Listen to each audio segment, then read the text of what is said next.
Good morning. Update dita mo na yung anay nga magbarog mga anak. 1 week na ni siya sukad pag anak karon adlaw guys. Ang iyang mga baktin.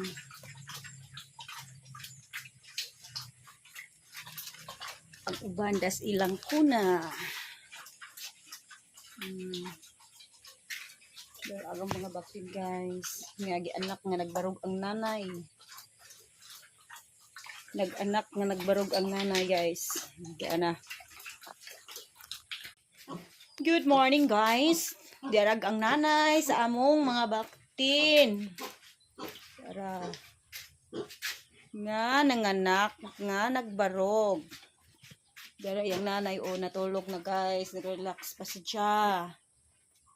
Human naman ang gipatutoy. Ang uban da sa siminto nagpabugnaw. Napabugnaw ang mga baktin. Dapudag uban sa suod sa ilang tangkal.